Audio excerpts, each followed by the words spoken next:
चाहिए। हमारे पूर्वजों ने लाखों वर्षों तक ज्ञान और अनुभव संचित किया। इस जीवन में हमें जो कुछ भी प्राप्त हुआ है वह पूर्व जन्म के पुण्य का फल है। इसलिए हमें इस जीवन का सदुपयोग करना चाहिए, भगवान का आशीर्वाद प्राप्त करते हुए अपने देश की सेवा करनी चाहिए। नाम जप करना और ईश्वर की उपासना करना, यही हमें सच्चे अर्थों में मनुष्य बनाता है। हमारी जिम्मेदारी है कि हम समाज की सेवा करें, क्योंकि यही भगवान की सेवा है। जब हम ईश्वर की सेवा ईमानदारी से करते हैं तो हमारे अगले जन्म में उत्कृष्टता का आशीर्वाद मिलता है।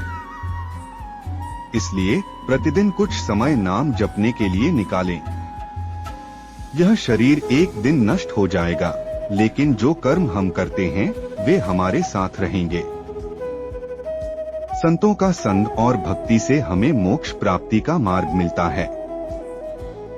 संतों के पास जाने से हमारी भगवान में रुचि बढ़ती है। यदि हम संतों की सेवा करते हैं तो यही हमारी वास्तविक सेवा है। हमें अपने कर्मों का ध्यान रखना चाहिए ताकि समाज की भलाई में सहभागी हो सकें। अनीता शर्मा जी ने एक महत्वपूर्ण प्रश्न पूछा कि क्या भोग और मोक्ष एक साथ संभव हैं? कई संतों ने गृहस्थी और धन का त्याग करके भगवान को प्राप्त किया है। लेकिन क्या हम जैसे सामान्य लोग परिवार की जिम्मेदारियों को निभाते हुए मोक्ष प्राप्त कर सकते हैं?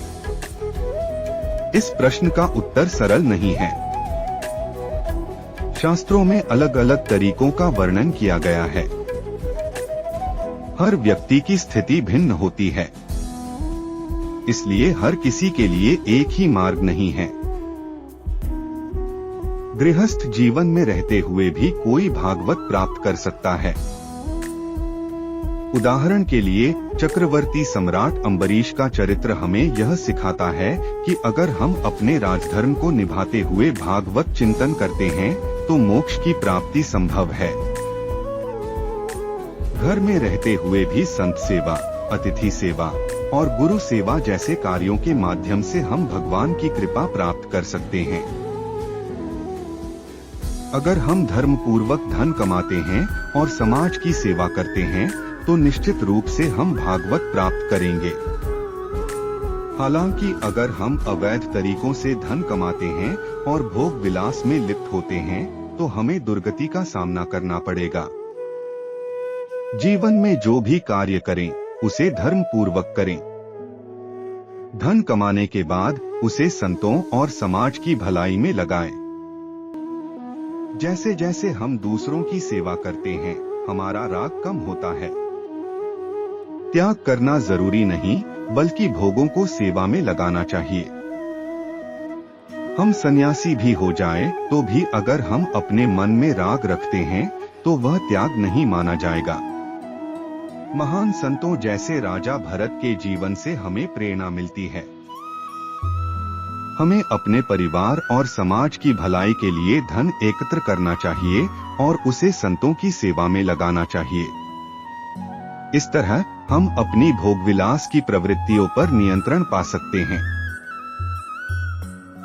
इसलिए घर पर रहते हुए भी हम त्याग कर सकते हैं।